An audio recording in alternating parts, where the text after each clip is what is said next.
Welcome back to the garage. What I got going on today is a different kind of video. I run across a lot of swap meets, estate sales, stuff like that, and tools are my weak spot, so anytime I see them cheap, I try to pick them up if it's something useful to me.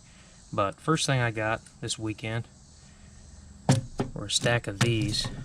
Now if you pick these up from Home Depot or Lowe's, someplace like that, and they're name brand, you know these things get pricey. I mean the DeWalt and the equivalent, about $5 a piece. And I've been running across these for anywhere from $1.50 to $2 a piece, so when I see them cheap I pick them up. That's what I got. I got 10 of those. Next thing I got was a nice 1/2-inch drive breaker bar, and it is a Wright Barberton, which Wright Tools was made up until the 80s, but Wright Barberton, that was a lot older. I mean this right here is 1940, 1945, somewhere in that area, but you can hear the detent ball holding it. This thing's in great shape. Next thing that I picked up was a Proto offset wrench. This is a 15/16, but not only is it a Proto, but if it'll pick it up on the camera, that's Proto Los Angeles. So Proto Los Angeles is a lot older than just your regular Proto Professional. Your Proto Professional tools were made in the 80s, and this Proto Los Angeles wrench was probably made somewhere in the 50s to 60s. Next thing is an industrial wrench, boxed-in wrench. Really nice and heavy, 3/4 on one side and 25/30. And you can see that that's kind of an unusual size, but that's because this wrench was made probably in the 50s, so they done away with that in modern times like now. But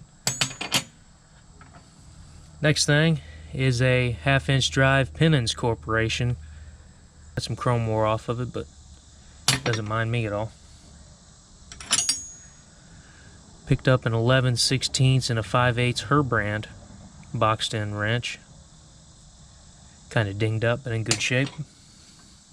Now, this is something that you don't see really a lot of, but it's Mustang Tools.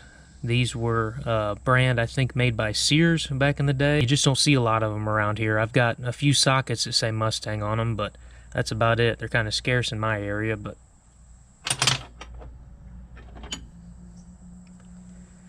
broke a 9/16 deep well Mac tool socket the other day, so that one there's to replace it.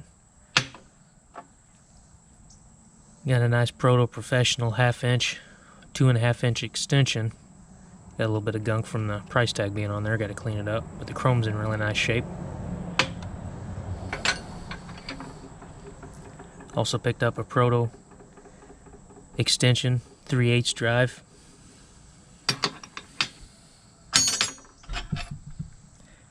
Now here's another one that you don't see a lot of, which is Walden Worchester. Now these tools were made in the 40s, actually I believe the 30s, and I'm not sure when they actually stopped making them, but if you see these anywhere, these are definitely old, and it's kind of amazing that this one is even in this good a shape. But it's 9/16 on one side and 1/2-inch boxed in. Next thing I got is this old 15/16 and 1-inch P&C boxed-in wrench. Now this is probably something that was used in the military. P&C's been around for a long time. It was one of the original tool manufacturers back in the day, and I think it was a sister company to Proto.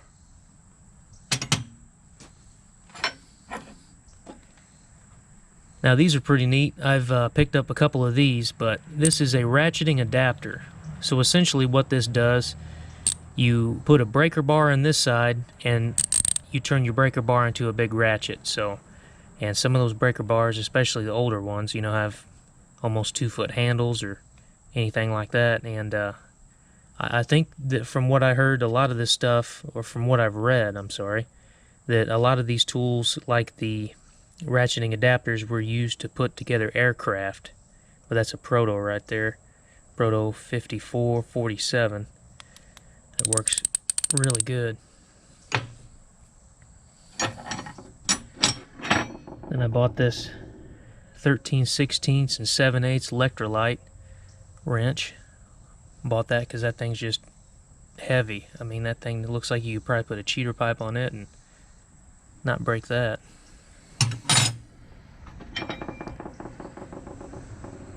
My soft spot is for plumb stuff. And as you can see, this is a plumb 7/8, just regular wrench. Open on one side, boxed on the other.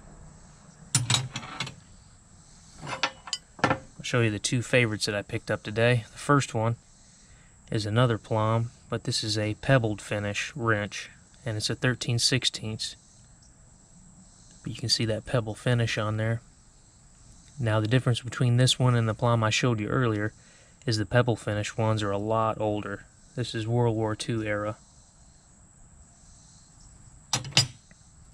And I picked up this really nice Thorson 1/2-inch drive ratchet with a long handle on it. And it's got a little bit of gunk on there from the price tag being on there that I need to clean up, but as you can hear, this thing ratchets really tight. I don't think this thing was probably ever used. I mean, it's dirty, but I don't think that it was really ever used much.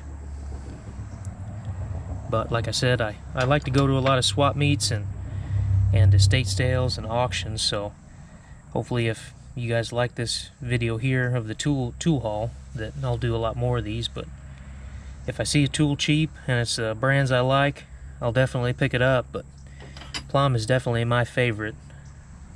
And I guess they were made in California, so a lot of that stuff doesn't really migrate to my area very much. I live over here in Missouri, so anytime I run across this, I like to pick them up and put them in the toolbox. And even though this wrench is used and a little bit rusty, I've got a lot of plumb ones that are nicer than this, but a tool's meant to be used, so anything that can still be used will still be used.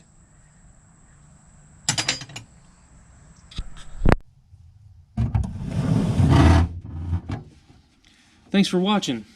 I've got a lot of other neat projects coming up that you don't want to miss out on. Leave a comment down below, and I hope to see you next time.